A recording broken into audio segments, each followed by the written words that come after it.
Mulai dari kelas B dengan NPM 205030048. Pada kesempatan kali ini, saya akan menyampaikan video pembelajaran mengenai kompetensi dasar menyimpulkan isi, baik berupa kabar, keperluan, permintaan, dan juga permohonan yang terdapat di dalam isi surat pribadi dan surat dinas. Untuk memenuhi salah satu tugas mata kuliah, teori dan praktik pembelajaran komunikasi lisan yang diampu oleh Ibu Dr. Titin Nurhayatin, Magister Pendidikan, dan Ibu Desti Fatim Fauzia, Sarjana Pendidikan, Magister Pendidikan. Baik teman-teman, tonton videonya sampai selesai ya.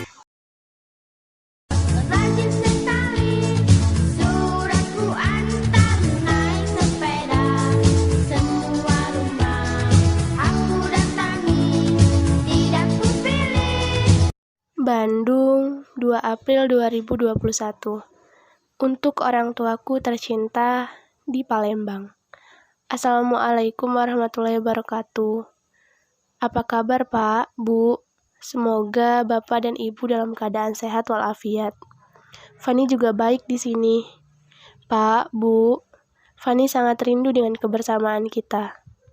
Apalagi dengan adik kecilku Kayla Putri. Aku selalu menitikkan air mata saat mengingatnya.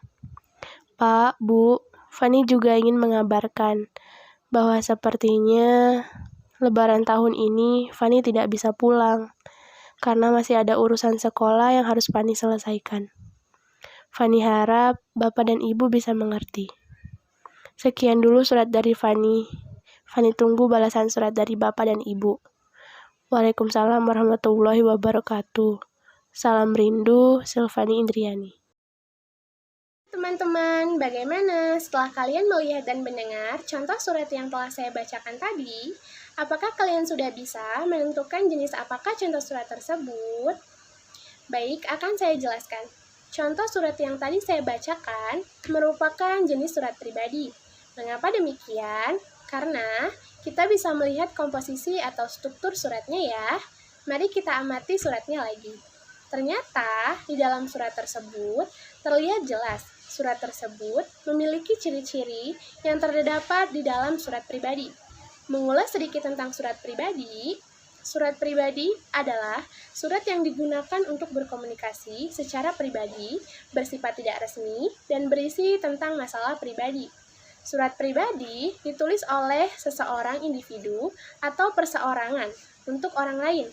Oleh karena itu, surat pribadi bersifat santai, mudah dipahami, dan komunikatif. Adapun struktur surat pribadi yaitu terdapat 1. Tempat dan tanggal penulisan surat, 2.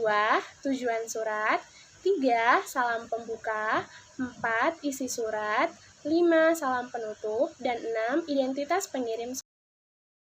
Nah, setelah kita dapat menentukan jenis dari contoh surat tersebut, dengan melihat komposisi atau struktur suratnya, kita dapat menyimpulkan isi suratnya.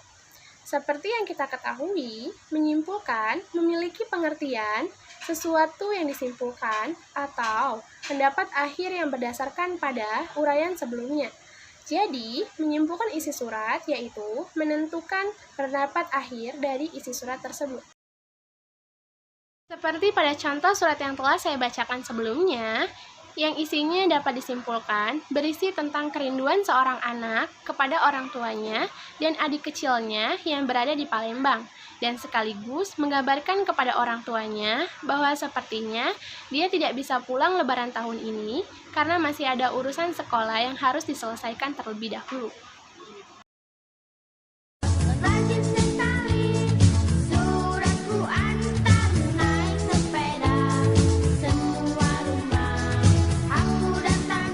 Panitia Kegiatan Pengukuhan OSIS Baru tahun 2021 sampai 2022 SMA Negeri 1 Talang Ubi, nomor 9/K/UKS, lampiran 1 berkas, hal permohonan izin, yaitu Wali Murid Silvani Indriani di Palembang.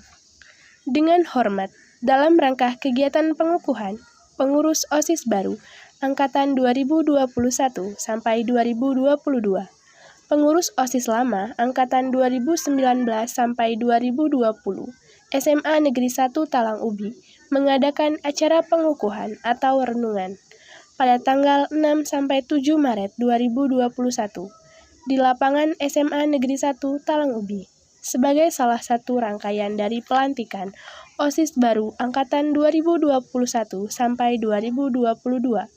Oleh sebab itu, kami memohon kepada Bapak atau Ibu untuk mengizinkan putra-putrinya mengikuti kegiatan pengukuhan atau renungan tersebut. Sebagai bahan pertimbangan, kami lampirkan jadwal kegiatan. Terima kasih atas perhatian dan izin Bapak dan Ibu. Mengetahui Kepala Sekolah Intan Rahmi, Manchester Pendidikan.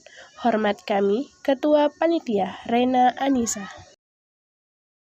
Teman-teman, setelah mendengar contoh surat kedua yang telah saya bacakan tersebut, kalian pasti sudah mengetahui jenis apakah surat tersebut, karena terlihat jelas dari komposisi atau struktur suratnya yang memiliki ciri-ciri yang terdapat dalam surat dinas.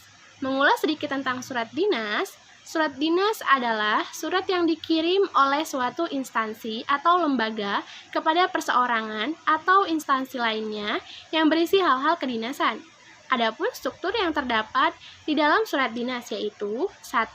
Kepala surat atau kenop surat, 2. Nomor surat, 3. Tanggal surat, 4. Lampiran surat, 5. Perihal surat, 6. Alamat surat, 7. Salam pembuka, 8. Isi surat, 9. Penutup, 10. Identitas pengirim, 11. Salam penutup. Mendengar, lalu mencatat poin penting dari surat tersebut, dapat disimpulkan, isi yang terdapat dalam surat dinas yang telah saya bacakan tadi, yaitu berisi tentang surat permohonan izin kepada wali murid untuk mengikuti kegiatan pengukuhan OSIS 2021 sampai 2022 yang akan dilaksanakan pada tanggal 6-7 Maret 2021. Baik teman-teman, hanya itulah yang dapat saya sampaikan mengenai penjelasan tentang kompetensi dasar, menyimpulkan isi surat pribadi dan surat dinas.